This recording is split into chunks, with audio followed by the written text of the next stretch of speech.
Hi, this is Regina White Favors with Favors Film Analysis. So I want to extend the strategy case study for reviewing the town. This is more or less a critical thinking opportunity, and I want to look at assessing conflict with the narrative, conflict with the characters, the way that robbery cinema is depicted.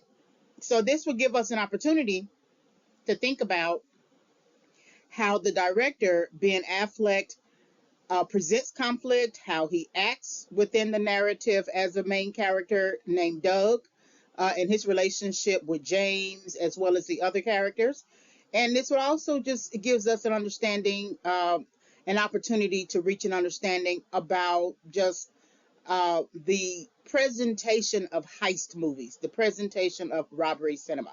So this is Favors Film Analysis, assessing conflict in the town, which showed in theaters 2010.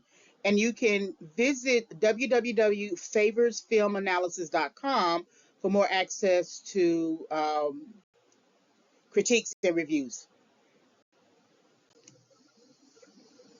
All right, this presentation is subject to fair use. So here's where this is the argument confronting conflict. Conflict. This is where James comes along and tells Doug that the next robbery is a very big robbery, and it's really big, and it's going to net them a lot of money. And Doug is basically saying, "I don't want any parts of it." He wants to put the town in his rear view mirror. He's tired. He doesn't want to do it anymore.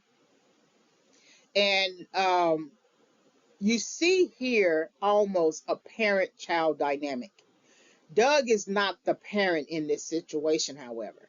It is James who is sort of for trying to act like that he has agency over Doug, that he has every right to tell Doug how to think, what he's going to think, even pushing Chris on him. And Doug has to repeatedly say, "The child is not my child," as James insinuates that the child that Chris has is not Doug's child.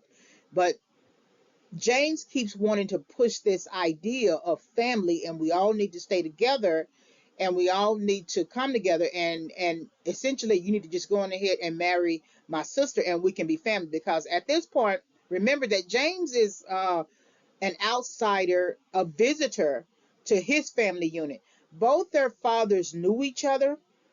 One died in prison. I don't know if they were in prison at the same time, but one died in prison. But Doug's father is still alive. And so Doug comes in to this family dynamic as a child because he needs somewhere to stay. And I just have to assume that because they took agency over Doug, that he didn't have to go to child services or something like that.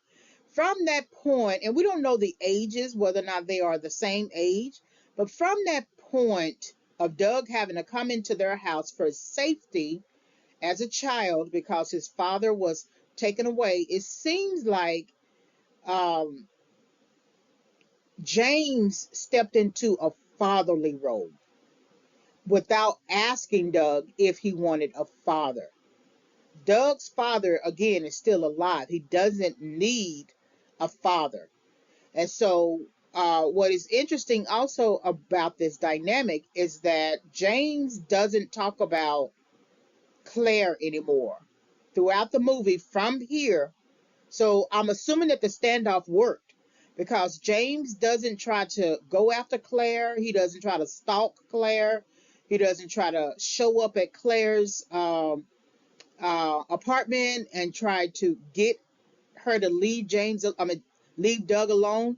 Something about this dynamic and something about the previous where there was a standoff that James got a clue. Now it could be through the editing of the movie that they left out some aspect of James maybe continued efforts and trying to get Doug to understand it, because the scene right after the standoff, Doug goes in and confronts James and asks him um, if he's been watching Claire. And James says, "No, I just spotted the avalanche, which was which is his truck." And so James makes it out to be like, "No, I wasn't. I haven't been looking for her. I just saw your truck downtown, and I decided to come up behind you." I don't believe it. I believe James has been watching the whole time. We just don't see him watching. We don't see through the camera action, and we don't know because the movie has been edited. So he could have been watching the whole time. He could have been surveilling too. But what you see here is after that standoff, you do not see James asking about Claire anymore, all throughout the rest of the movie. And I don't know what the minutes count is, but you don't see it anymore. So something about the standoff, something about some kind of facial feature, some facial way that Doug looked at James basically told him to back off. So right here, these are two people having a conversation. They get into a yell, and then they actually fight. All right, this is the end of the presentation. So if you want to listen to other film analysis, just visit www.favorsfilmanalysis.com. Thank you very much for listening.